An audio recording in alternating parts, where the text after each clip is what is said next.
Party ఫిరాయింపులపై ఈరోజు తెలంగాణ శాసనసభ speaker ఇచ్చిన తీర్పును స్వాగతిస్తున్నాను. ఫిరాయింపులకు సంబంధించి వాద ప్రతివాదనలు విన్న తర్వాత అందుబాటులో ఉన్న సాక్ష్యాలను పరిగణలోకి తీసుకొని అదేవిధంగా ఫిరాయింపుల చట్టానికి సంబంధించిన అంశాలను కూడా పరిగణలోకి తీసుకొని స్పీకర్ గారు ఒక గొప్ప తీర్పుని ఈరోజు వెలువరించడం జరిగింది. దాన్ని నేను స్వాగతిస్తున్నాను. ప్రధానంగా బీఆర్ఎస్ పార్టీ ఎమ్మెల్యేలు మాకు వ్యతిరేకంగా వేసిన పార్టీ ఫిరాయింపుల పిటిషనే చట్టబద్ధం కాదు అనేది నా అభిప్రాయం. ఎందుకంటే బీఆర్ఎస్ పార్టీ నియమావళి ప్రకారము ఎవరైనా సభ్యులు పార్టీ ఫిరాయించినప్పుడు వారికి ముందుగా షోకాజ్ నోటీస్ ఇవ్వాలి, వారి నుండి వివరణ తీసుకోవాలి. నాకు సంబంధించినంతవరకు పార్టీ నాకు ఏ రకమైన షోకాజ్ నోటీస్ ఇవ్వలేదు, పార్టీ నా నుంచి ఏ రకమైన వివరణ అడగలేదు. కేసీఆర్ గారు ఎన్నడూ కూడా ప్రజల ముందుకు వచ్చి మీడియా ముందుకు వచ్చి పార్టీ ఫిరాయింపులపైన మాట్లాడలేదు. ఒక మాటలో చెప్పాలి అంటే బీఆర్ఎస్ పార్టీ పరంగా పిటిషన్ వేయలేదు. బీఆర్ఎస్ పార్టీ పరంగా పార్టీ ఫిరాయింపుల ఆరోపణలు ఎదుర్కొంటున్న 10 మంది పైన ఎందుకు పిటిషన్ వేయలేదు అని చెప్పి నేను కేసీఆర్ని అడుగుతున్నా. మీరు ఎమ్మెల్యేల ద్వారా పిటిషన్ వేయించారు, పార్టీ పరంగా ఎందుకు వేయలేదు, అధ్యక్షునిగా మీరు ఎందుకు పిటిషన్ వేయలేదు అని నేను అడుగుతున్నా.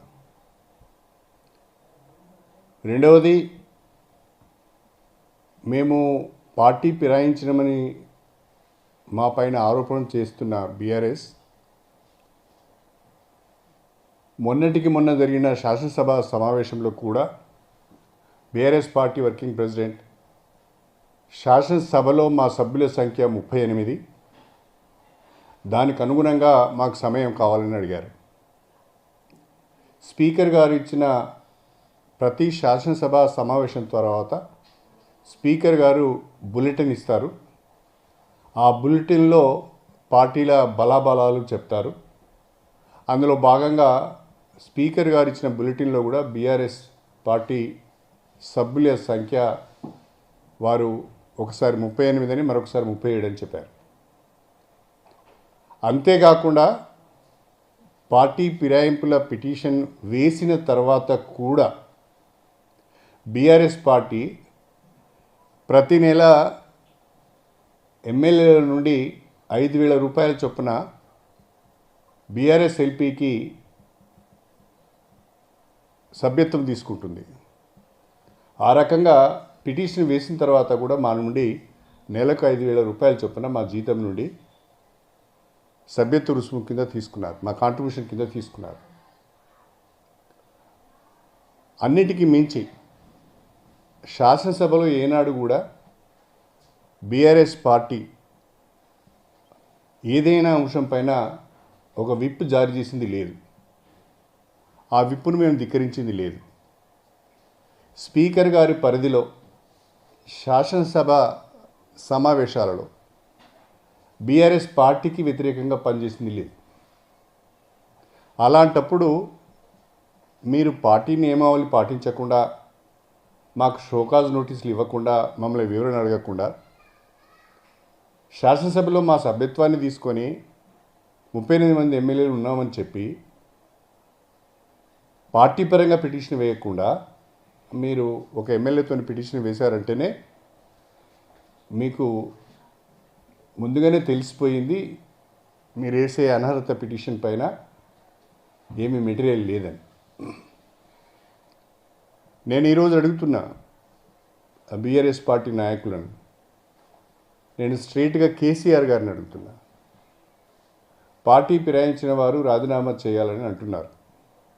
మేము బీఆర్ఎస్ పార్టీలోనే ఉన్నాము, బీఆర్ఎస్ నాయకత్వానికి దూరంగా ఉంటున్నాము, నియోజకవర్గ అభివృద్ధి కొరకు కాంగ్రెస్ ప్రభుత్వంతో కలిసి పనిచేస్తున్నామని చాలా స్పష్టంగా చెప్తున్నారు. అయినా మీరు మమ్మల్ని రాజీనామా చేయమని చెప్తున్నారు. కానీ నేను ఒక మాట కేసీఆర్ను సూటిగా అడగదలుచుకున్నా. 2014 నుంచి 2023 వరకు మీరు ముఖ్యమంత్రిగా ఉన్న సమయంలో ఎన్ని రాజకీయ పార్టీల నుంచి ఎంతమంది ఎమ్మెల్యేలను మీరు పార్టీలోకి తీసుకున్నారు? ఏ రకంగా మీరు పార్టీ ఫిరాయింపులను ప్రోత్సహించారు? అంతేకాకుండా పార్టీ ఫిరాయింపులను ప్రోత్సహించి వాళ్ళను మంత్రులుగా చేసిన చరిత్ర మీది.